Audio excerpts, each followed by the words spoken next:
Do you have trouble relaxing? And I mean truly relaxing, where you feel your stress melt away and your mind isn't consumed about work or responsibilities and you can focus on the present activity?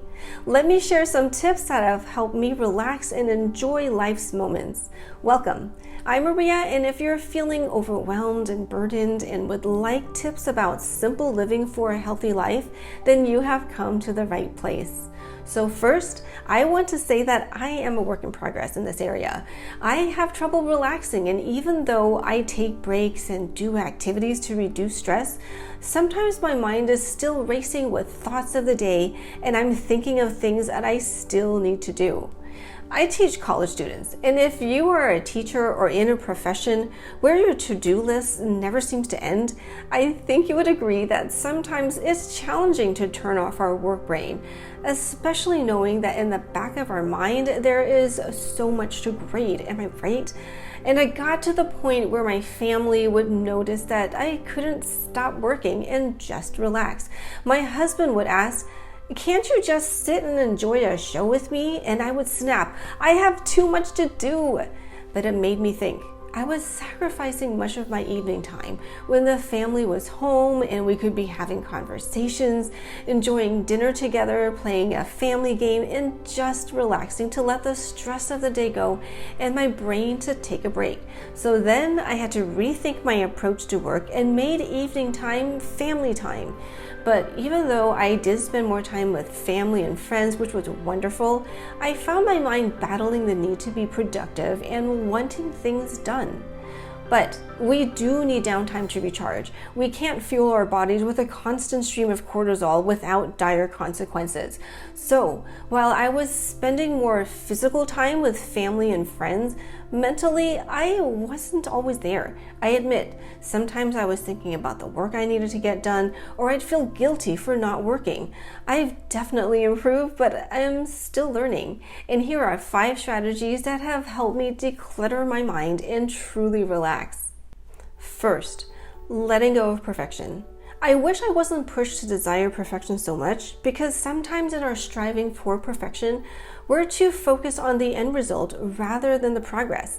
I wanted that A, or the prize, or the recognition, but I wasn't really learning anything, or accomplishing much, or even doing my best. I was afraid of failing without recognizing that failure isn't a personal attribute, but a way to learn and improve. Now, should we strive to do our best? Yes, absolutely, but doing our best is different than overdoing things to be perfect. Second, being able to let things sit unfinished when there is no real deadline. I am the type of person who cannot let things remain incomplete. I don't like having physical or virtual piles of paper to grade, and I just want them done.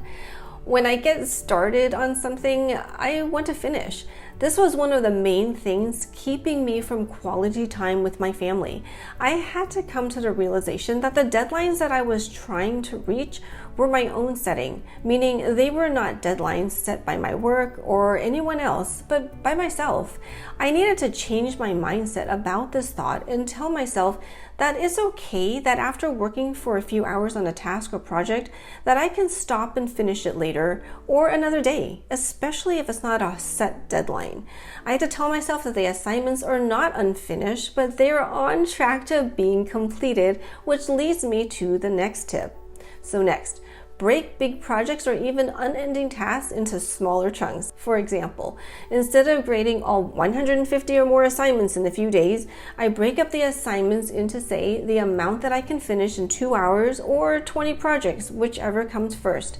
That way, I'm in control of my time and know that my goal of grading for about 2 hours a day will allow me to finish the projects in about a week or 2, a much more realistic goal that helps me to balance work and life and health.